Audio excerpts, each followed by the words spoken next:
नमस्कार। जय माँ शारदा ज्योतिष की पाठशाला इस कार्यक्रम में एक बार फिर से आपका स्वागत है।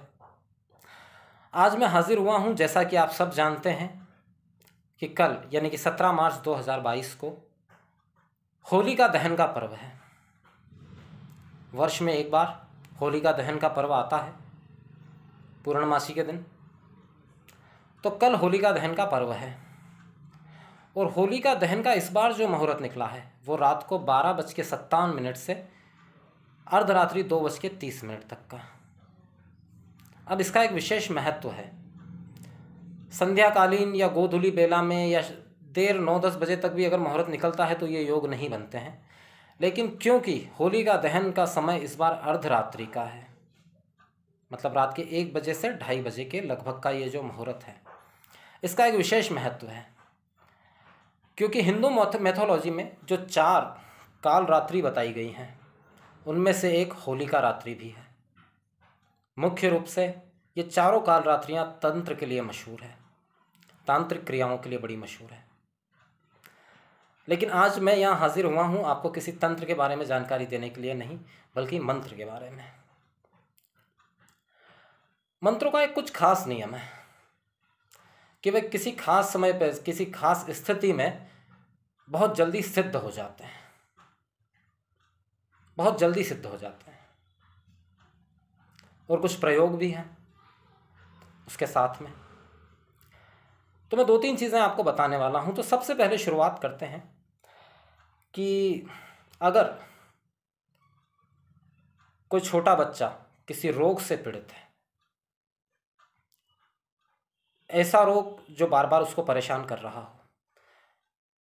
या एजेड लोग भी अगर किसी ऐसी समस्या से पीड़ित हैं जिसका उनको कोई साधन नहीं मिल रहा हो, रोग की समस्या का समाधान नहीं हो पा रहा हो, तो कल रात्रि का समय है, एक बार कोशिश करके देखिए। मैं कोई मेडिकल साइंस को चैलेंज करने वाली बात बिल्कुल नहीं कर रहा हूँ, लेकिन कभी कभी, क्या कहूँ बहुत सी बार, क्योंकि हमारे तो प्रयोग किए हुए हैं, असंभव सी चीज़ें भी हो जाती है। करना क्या है, थोड़ी सी सरसों लेनी है, सरसों को पीस लीजिए, पीली सरसों लीजिए, उनको पीस लीजिए। पीस करके उसकी एक पोटली बनाइए। पोटली ले जा करके होलिका दहन के समय उस होलिका दहन जहाँ हो रहा हो उसकी 7 परिक्रमा करिए, पोटली हाथ में लेकर के। पोटली को ऐसे हाथ में पकड़ लीजिए, दाहिने हाथ में, और 7 परिक्रमा करिए। परिक्रमा करके वापस आइए। दूसरे दिन सुबह, यानी जिस दिन होली खेली जाएगी, धुलेटी का दिन जो रहेगा, उस दिन सबसे पहले जो रोगी व्यक्ति है उसके शरीर पर वो सरसों का जो पाउडर है, जो पीसी हुई सरसों है, वो लगाइए। और जब आप 7 बार घूमेंगे होलिका दहन के समय, उस समय आपको सिर्फ एक मंत्र अपने मन के अंदर बोलना है, ओम होलिकायाय नमः, ओम होलिकायाय नमः। बस इतना छोटा सा एक ये काम है। दूसरी बात, अब रात्रि के 12:57 से 2:30 बजे के बीच में यह योग बन रहा है, जिसमें मंत्र सिद्ध करने की बहुत बड़ी शक्ति है।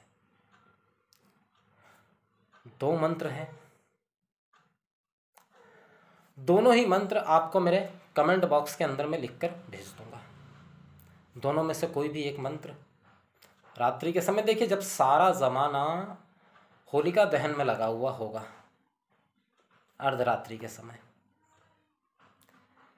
उस समय पे आपको घर में एक घी का या तिल तेल का दीपक जलाना है। दीपक जला करके उस मंत्र का कम से कम 108 बार पाठ करना है। 108 बार।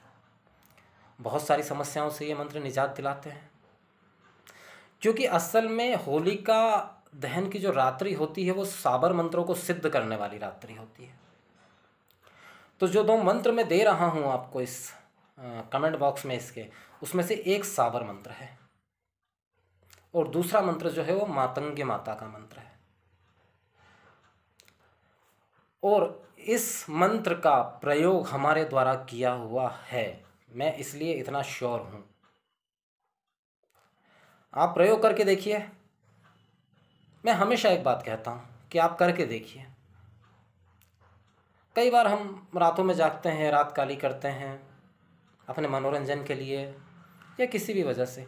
एक बार इसके लिए अगर आपने अपनी रात्रि का 1 से 1.5 घंटा दे दिया तो कोई बहुत बड़ा आपके जीवन में तकलीफ़ नहीं आ जाएगी। लेकिन हाँ, ये सफल रहा तो आपकी बहुत सी तकलीफ़ें दूर हो जाएगी। देखिए, साबर मंत्र की एक सबसे बड़ी खासियत यह होती है, उसके शब्द जो भी हों, शब्दों पर मत जाइएगा, भावना प्रधान होते हैं साबर मंत्र। और उन्हें सिद्ध करने का सबसे श्रेष्ठ दिन जो माना गया है 4 काल रात्रि में, वो होलिका दहन का दिन माना गया है। मुख्य रूप से होलिका दहन का ही दिन माना गया है। तो दोनों मंत्र मैं कमेंट बॉक्स के अंदर, अपने कमेंट बॉक्स के अंदर लिखकर आपको भेजूंगा। देखिए क्या होता है, कोशिश करके देखिए एक बार। रात्रि के 12:57, 1 बजे मान लीजिए, 1 बजे से आप मंत्र पढ़ना स्टार्ट करिए। 1:30 बजे के बीच में आप, वैसे तो मैं कहूँगा कि जितना अधिक से अधिक हो सके, लेकिन मिनिमम भी आप 108 बार पढ़ लें तब भी बहुत लाभदायक ये मंत्र हैं। तो कल ही ये दिन है, इस दिन को जाने मत दीजिए, क्योंकि 1 साल के बाद में फिर ये दिन लौटेगा। ये कोई तांत्रिक प्रयोग नहीं है, सिर्फ मंत्र सिद्धि है। तांत्रिक प्रयोग मैं पसंद भी नहीं करता हूँ और किसी को बताता भी नहीं। ये तांत्रिकों के काम है। होलिका दहन का दिन जो रहता है वो तांत्रिकों के लिए बड़ा सर्वश्रेष्ठ माना जाता है, बड़ा प्रयोग करते हैं उस रात्रि को। लेकिन हम तो एक सात्विक साधारण प्रयोग कर रहे हैं जिससे थोड़ी सी परेशानियाँ कम हो सके। तो 4 काल रात्रि में से कल एक काल रात्रि है जो बहुत महत्वपूर्ण है, इसका उपयोग करिए। किसी भी तरह की समस्या से आप ग्रस्त हों, चाहे आर्थिक हो, मानसिक हो, शारीरिक हो। शारीरिक स्वास्थ्य के विषय में तो मैंने आपको एक प्रयोग बताया, अगर आप कर सकते हैं तो अच्छा है। देखिए क्या रिजल्ट मिलता है। क्योंकि योग संयोग की बात है कि होलिका दहन का जो दिन आ रहा है वो गुरुवार की रात्रि है, गुरुवार की रात्रि है। ऐसे संयोग कम बनते हैं, इस बार बने हैं। तो आप पूरे तरीके से ध्यान लगाकर, पूरे मन से देखिए। साबर मंत्र भावना प्रधान होता है, शब्द प्रधान नहीं होता। जितने भी साबर मंत्र हैं वो भावना प्रधान माने गए हैं। आप शब्दों में मत उलझिए, शब्द जो भी हैं ठीक हैं, लेकिन असल में हमारी भावना ठीक होनी चाहिए। भावना का बहुत महत्व है इसके अंदर। तो बस इसी के लिए मैं हाजिर हुआ था। आगे आने वाले टाइम में, अप्रैल के मंथ में कुछ ग्रहों के बहुत बड़े ट्रांजिट होने वाले हैं, उसके विषय में मैं और भी अलग अलग वीडियो बनाऊंगा। तब तक के लिए इजाज़त दीजिए। जय मां शारदा।